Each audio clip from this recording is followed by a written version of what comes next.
we've had struggles in the red zone and we're going to settle for a field goal. And lo and behold, that's what ended up happening. So 0 for 3 in the red zone. They're not converting on third down, just 3 of 10 on the day. So while the offense did come alive, there's little things that have continued to kind of break us and not help us at all. And that's converting in the red zone, converting on third down. So it was good that Mac Jones was throwing the ball downfield, getting tons of other receivers involved. But again, the defensive side of the ball, came back down to earth. It was fun playing against, mediocre quarterbacks and bad offenses, but you've got a good Minnesota Vikings team that came out with something to prove because they just got slaughtered by 37 points 4 days prior against the Cowboys. So they had something to prove. They came out, they did their thing on offense. Justin Jefferson, Dalvin Cook, Kirk Cousins and company. So, I'm glad the offense came alive, but again, it had to be, we had to sacrifice the defense because of it.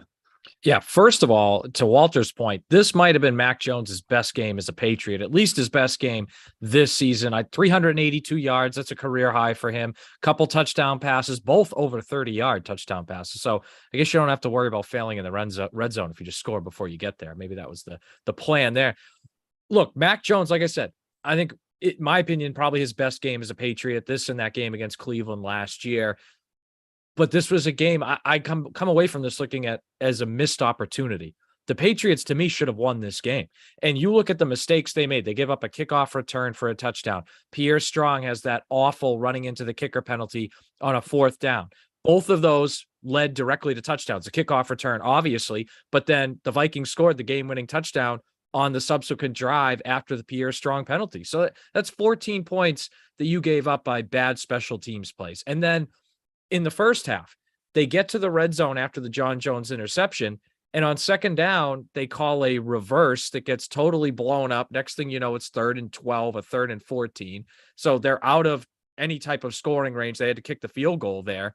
So that was bad. Then their second red zone possession was ruined because earlier in that drive, that was the last 2 minutes of the first half, Hunter Henry didn't run out of bounds, and Mac Jones just took a knee in the middle of the field instead of throwing the ball away. So they had to use their last 2 timeouts in those 2 instances. Whereas if they didn't, they have the ball inside the 10 with probably 18 seconds to go and maybe 1 timeout at that point.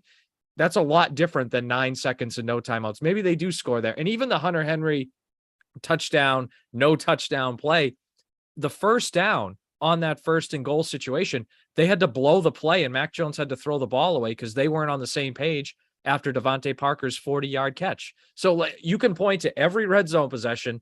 They did something really bad that cost them a play or multiple plays, the special teams mistakes. And I also think defensively, look, overall, I think the defense was okay, but not as dominant or close to as great as it's been the past few weeks. So you put all that to me, my biggest takeaway is, yeah, Mac Jones looked great, but right behind that, missed opportunity here for a big win on the road. Yeah, absolutely. I'll agree with you guys to start. First things first, and positive. The offense isn't dead. Thank God. Okay, yeah. So a little bit of encouragement there that Mac Jones has not puddled into some kind of historic sophomore slump that there's no recovering from. We looked at the Colts defense has been very good. Going back to the Bears defense is solid. And obviously the Jets defense you might make the case as a top 5 defense in this league. Then you go to the Vikings, who are bottom 3rd, let's say, and then he was unleashed. As John, you mentioned, 382 yards, perhaps his best game as a pro. Great. Connection with Devontae Parker still there. Getting Hunter Henry involved.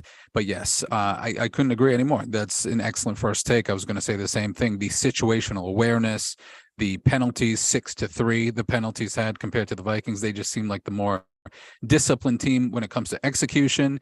The play calling wasn't too bad, but yes, you mentioned the reverse for some reason in the red zone. Maybe it's his way of thinking like, okay, we're almost dead last in red zone. Let's try something crazy. And obviously it was a little too crazy and it didn't work out. So yeah, the red zone efficiency is still mind-numbing. The Hunter Henry touchdown callback, be that as it may, the referee believed the ball hit the ground. If you zoom in it like you're trying to find the American flag on the moon, maybe you can find that Hunter Henry's hand is under it. Who knows? But in the end, yes, there were number of mistakes. The Pierre Strong penalty is probably chief among them that led to a touchdown, John, as you mentioned.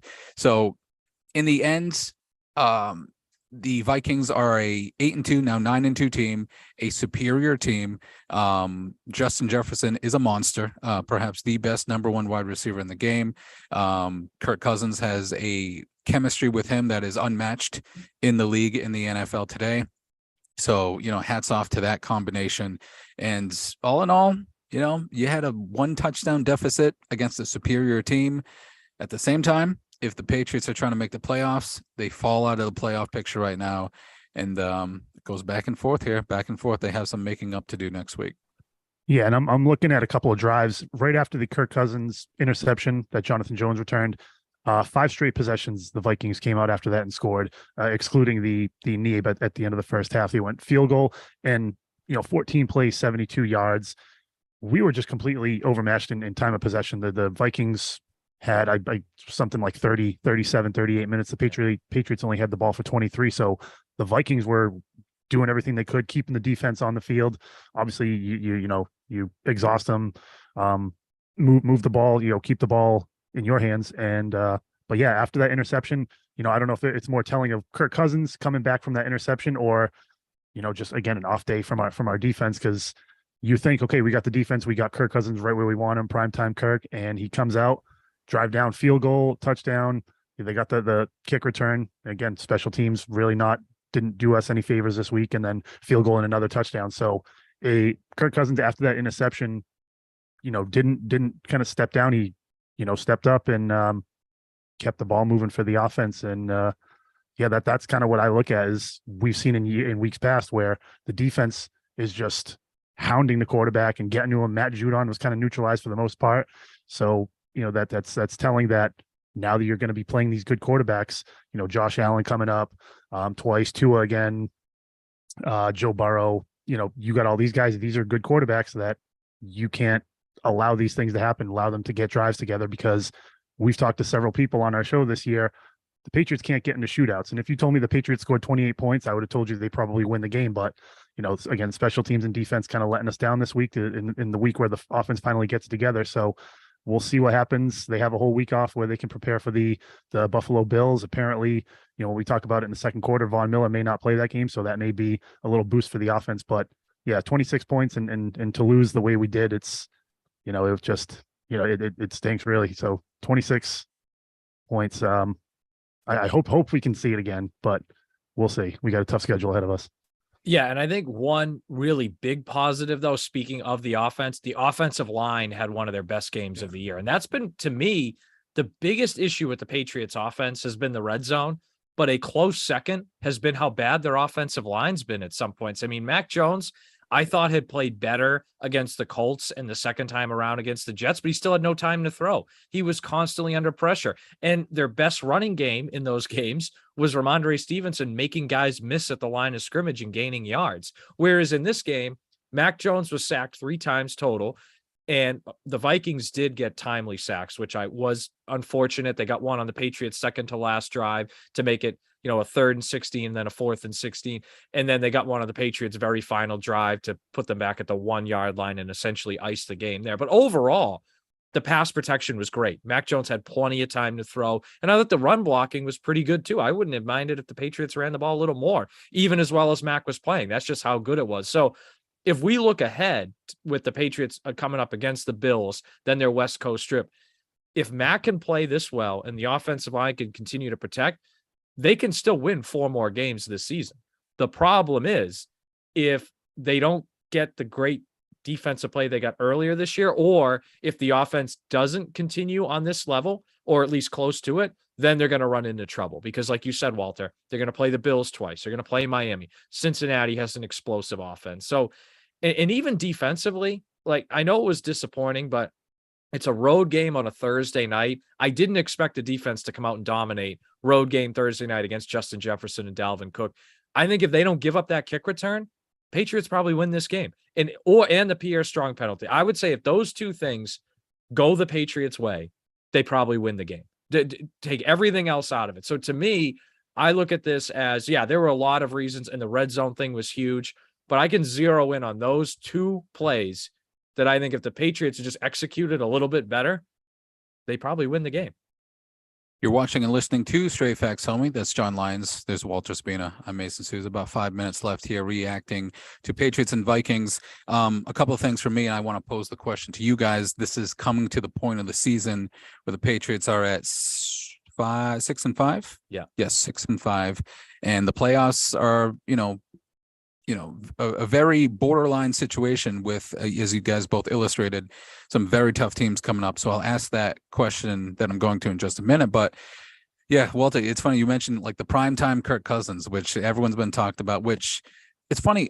If you look at it closely, he isn't absolutely terrible in primetime games. They just end up with a loss in those games. But at the same time, just 300 something yards, 3 touchdowns, excuse me, a flawless game on their behalf. It was both passing offenses and offensive lines, as John, you mentioned, on both teams. They just had their way. Defense was optional. I am actually, however, disappointed with the Patriots defense. And, we've been prepping up Matt Judon for the last 6-7 weeks now. I'm going to come down on him. We needed Judon. We needed Dietrich Wise to get to Kirk Cousins early and often in this game. Only 1 sack, and that 1 sack was a big one, Josh Uche, in the red zone, which led to only 3 points and stall a drive there, but needed more out of that. And, John, you illustrate 2 huge special teams. If we just had a little bit more of a pass rush, that could have changed the game as well. So there's that aspect of it. And my question to you guys is, seeing the offense come alive here, finally, Mac Jones, and I see Shane in the comments here on YouTube, good for Mac to have a solid game, as in like his confidence, his boost to be like, okay, Mac is back, if you will, return of the Mac, and then we can finally make the playoffs. Do you think this is some kind of one of those, quote unquote, I hate to do this, but those moral victories? Okay, the offense is back, and here we go. We're, at home, I believe, is Buffalo coming up. Yeah. On Thursday night, yes, a week from Thanksgiving. Does this deter you anyway? What's your belief, your mindset in the Patriots being a playoff team? Has it changed, or has it remained the same in your eyes?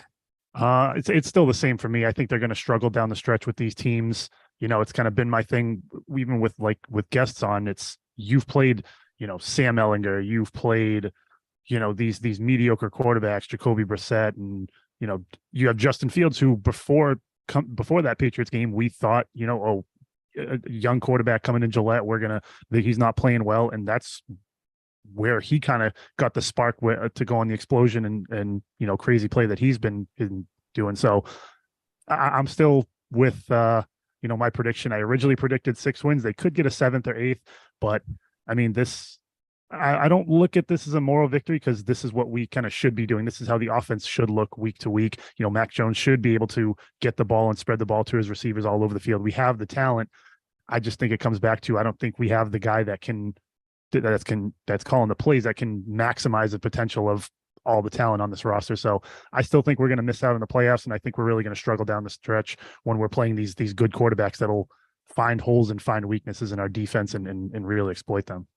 Yeah, I don't look at this as a moral victory because of the mistakes the Patriots made. The Pierre Strong penalty, the kickoff return, right? The red zone failure, the clock management failures on some of those drives. So had they not done those things, then Mason, I'd be with you on the moral victory thing. I just don't I look at the Green Bay game, Zappe coming in, and they played well and they just lost a heart. To me, that is, I could maybe give that a moral victory. I don't give this one. And to your point, Walter, look, their margin for error right now is pretty small when it comes to the playoffs. If they lose to Buffalo, their margin for error will be 0. And this is where those early season games that we talked about are coming back to bite them. Week 1 against Miami, you only give up 1 touchdown on defense and you lose. Week 3 against Baltimore, you have the ball down 31-26 twice and you turn it over both times. Monday night game against Chicago, you're up 14-10. Then you get outscored 23-0 the rest of the way. That's where those games really come back to bite them here. Because if they had won 1 or 2 of those games, we'd be looking at them like, okay, yeah, they made some mistakes against Minnesota. They'll be fine. Now they're at 6-5. They lose to Buffalo, they're 6-6. Then they have to win both West Coast games. They have to beat Cincinnati, who's going to be fighting for a playoff spot too. And they'll have to beat Miami because, frankly, unless Buffalo rests guys, I don't see the Patriots winning that game in Buffalo in week 18. So they would have to win the 4 games in between to get to 10 wins. And even 10 wins in the AFC might not quite be enough to get in. So I think they're I think they can be a playoff team, but I think their margin for error gets smaller after last night. And I think it's going to be a 0 margin for error if they lose to Buffalo as well. And obviously, we know Buffalo with the Kansas City Chiefs have been the class of the AFC for some time now. So yeah, it raises the point that it's not the nail in the coffin, but we got the Patriots were inching closer to in the ground, as in missing meaningful January football with that loss, with it being so close, being attainable that it was a winnable game, and you let it slip through your fingers. I believe that's everything. That's Patriots and Vikings. They moved to 6-5. As I mentioned, the Vikings, one of the top teams in the NFC.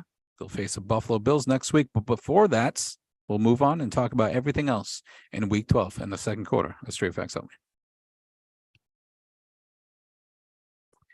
Thanks for watching on YouTube. Talk to you.